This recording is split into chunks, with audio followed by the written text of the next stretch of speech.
Hello, hello, hello. Welcome, everyone. Welcome to Room for Everyone. And when it comes to writing these kinds of stories, are you actively thinking about, okay, I need to be inclusive here. I need to make sure the story is full of diverse characters, or is it something that comes natural to you? I think it just comes natural just in the sense of being in Toronto, which is so multicultural, and having friends that are straight or gay. Like it's just the life that I live. And I love meeting people from different backgrounds and perspectives. Like I'm drawn to that naturally.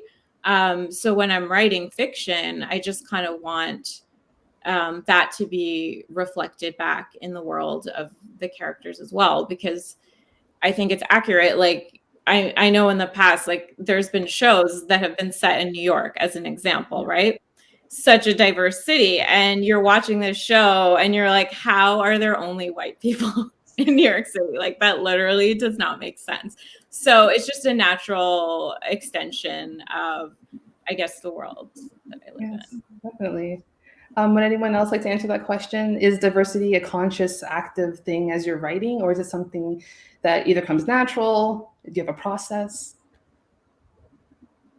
I will say that when it comes to my writing, I deliberately choose to write LGBTQ plus books. I deliberately choose to write romance novels that feature polyamorous relationship dynamics. And I do that very specifically because I want to introduce new readers to the idea that they can restructure their concepts of what romance looks like. I want them to come to the table asking questions. I want them to see themselves, but also see people who may not be like them. And as far as diversity is concerned, I think that maybe we look at it sometimes from this idea of levels of scales of how much diversity. And I guess maybe sometimes we can ask, how deliberate are we being about the scale of diversity? And of course, sometimes we come to a project intending to scale up, and sometimes the project finds us and we find ourselves creating these characters who just happen to span a very broad spectrum there. But yeah, when it comes to writing romance novels specifically that feature LGBTQ plus characters and that feature polyamorous relationships, I'm very deliberate about that because I believe that it is a lived reality for so many people, and it is an interesting lived reality, and it also doesn't get explored enough. Yeah. Awesome. Mariana, would you like to jump in on this question as well? Yes. So I was thinking as Rami and Sandy were speaking, and I think that for myself, when it comes to my contemporary books, it's not really something that I do deliberately. It happens because it reflects my world, my environment, me as a person. So I'm an expat. I'm from Venezuela, born and raised. I left the country. I moved to Europe. I lived in Europe for several years. I moved to the U.S., back to Europe, back to the U.S. So I've had a very interesting trajectory for the past 10 years or so, where I've met so many people from different, origins, religions, beliefs, um, political leanings, et cetera, et cetera. This is my life. It's easy for me to reflect it. I think I do think about this more deliberately when I'm writing something that is more like fantasy or sci-fi or supernatural, because there's a different set of rules there. There might be a fantasy world that is completely different from ours, and then I have to be more deliberate in how I'm going to reflect the diversity in our world in this fictional book, in this fictional setting, and how to present that in an empathic way so that I'm not falling, for those dangerous tropes, just to be able to say like, oh, this character is the equivalent of this nationality in our world, for example. So I do have to think about it with more care and more detail in those settings.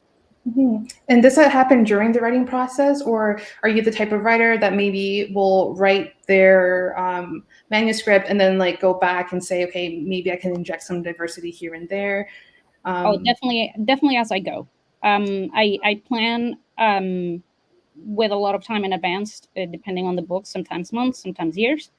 And as I'm sort of plotting what's going to happen and deciding, who are the characters who are going to be the main characters, the secondary characters who are going to have an impact on the main characters' journeys. That's when I think of who is the right person, let's say, to fill this spot. And then I just write them naturally throughout the book. I don't have to go back and then, artificially add it. In my opinion, when you have to do that, you're not intertwining their identity into the story correctly. It's very interesting. Evelyn, do you also have anything to add to this question as well? I agreed pretty strongly with what Marianne was saying near the end, like just going back and kind of, I guess, adding on a race or culture artificially, right? It is artificial. I mean, when I wake up first thing in the morning, I don't think, wow, I feel Asian today. Like when I wake up in the morning, I'm just like, wow, I'm hungry. Or like, what am I gonna do? Like people in their core are far beyond the color of their skin, are far beyond even their culture, right? People at their core are about immediate needs, and then about wants, and then about dreams, and then, oh, in jumps my cat. I try to make a barricade, but it did not stop Leviticus. Lost my train of thought, but yeah. Totally agree what you said. Like, it's not just about assigning maybe a race or an experience to your character. There's so many like nuanced things that come with that. And so I think that's really important to note. Another question comes to mind when it comes to diverse and inclusive stories. We often see people say, stay in your lane, write what you know. What is your opinion on people who want to write inclusive stories or have diverse characters but may not have lived that experience? I can jump in with that. I think it really depends on the context of the conversation. So I also write screenplays sometimes, and that is very heavily dominated by white males. It's just, I guess maybe it started that way with the networking and the connections, and we all know about the broken system of Hollywood, right? So at that point, like, I think you have to also make room for the people who want to tell their stories, because sometimes the argument is made in screenwriting, which is, well, there aren't a lot of people of color or women screenwriters because they don't do that. That's not something they get into.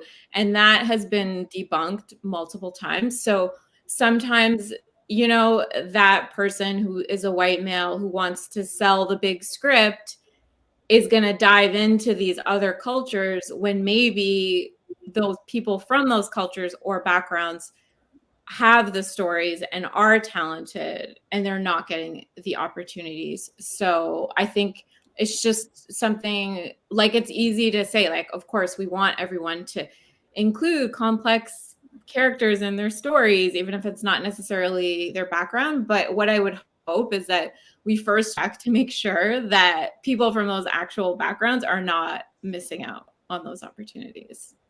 I definitely agree. As we know, the hashtag Own Voices was a huge movement on Twitter. We saw the movement of Publishing Paid Me on Twitter as well during 2020, where it was showing the disparity within marginalized communities who were trying to get published. Authors like Roxane Gay literally put up how much that they made in comparison to other white hetero male authors, and that really was like a wake-up moment, among other wake-up moments within the publishing world. So I definitely agree with you, Rami. Would anyone like to jump in on this one as well? Definitely, I'd like to hop in on that, because one of the things you pointed out was the disparities in payment. One of the things that Rami pointed out was that we have certain specific areas of the industry that have been so white male dominated for such a long time that it's just a default. It is actually considered the professional standard, despite the fact that it is a professional standard, but it is not the final truth. And I think that one of the things that I like the most about the movement that we're getting into right now, which I think we all are part of, with this kind of creative, this democratized creativity, is that we are allowing ourselves the space to create without this template that says this is how it should be done, and utilizing sites like Wattpad, like YouTube, like TikTok, like all of these spaces in which creators have much more control over what they are submitting to the world. We are allowing ourselves to explore these stories in a very authentic way where gatekeepers can't say, no, no, this isn't right for this venue. This is always right for any of the people who come to our platforms seeking the content that we are creating. I think that's the first step, is to have spaces in which we can all tell our stories our way. And I think that the second step is to continue the process we've been doing, continue fighting so that these particular platforms understand the value that we bring to them. And so, for example, you saw the movement, particularly on Twitter, when it came down to TikTok, where a lot of the creators decided, hey, we're not gonna create for a duration of time until you understand that we are driving some of these things that you find entertaining. You saw the same thing with the own voices, and from a different lens and from the perspective of, we're gonna create as much content as we can under the own voices tag. And all of these little movements are a part of a bigger progression that is happening in entertainment and in culture and in creativity. And that is a space of, I don't care about what gate you're keeping, because I don't need that gate anymore. And I think that's really, really important for us to see our wins on that one, because that's a big one. Yes, definitely. And it's awesome that we now have platforms like Wattpad to just kind of like take down those gates, as you said, democratize storytelling, which is like, finally we can see ourselves in these different mediums, and you guys are all doing the work. So that's awesome. Mariana or Evelyn, would you like to jump in on this one as well? Yes. I wanted to say, in my opinion, the key tenet here is first to lift up the voices of marginalized creators, allow them their space to tell their own stories. And then second, yes, everybody else can also write diverse characters, even if it's not a lived experience, as long as a lot of research has been done, as long as you lead with empathy, and you are communicating with sensitivity readers who can help you pinpoint if you're making mistakes you're not really realizing. I think it is, to a certain degree, responsibility for everybody to include diversity, so that it doesn't become a talking point. It should just be normal. We all come from so many different places. We have so many different ways of thinking. So I'm still sort of struggling personally with the concept that we have to work so hard to add diversity when we are all diverse. Exactly. That's an amazing point. Evelyn, would you like to jump in as well? Again, Mariana said everything perfectly. I guess just another thing that was in my mind was just this sense of, I know I have a lot of fear and trepidation when it comes to the whole stay in your lane thing. Because I've seen that just destroy people's careers, and they're chased off of Twitter, and it's really scary because the way that it's being utilized, I think would scare a lot of people from trying to write more diversely. And then of course that snowballs into an issue of are we just segregating ourselves now? Can we only write people that we belong to or that we know of? But yeah, what Mariana said was perfect. Lead with empathy, do your research, and hopefully there is an abundance of forgiveness in the readers if you make a mistake. And yeah, going from there. Yeah, definitely. And if I may add something, you can make mistakes. We all do, certainly. The key is to learn from them, to accept the feedback, to recognize that you have made the mistake, fix it, and not do it again. We thrive together. WritersConnX, November 5th through 6th.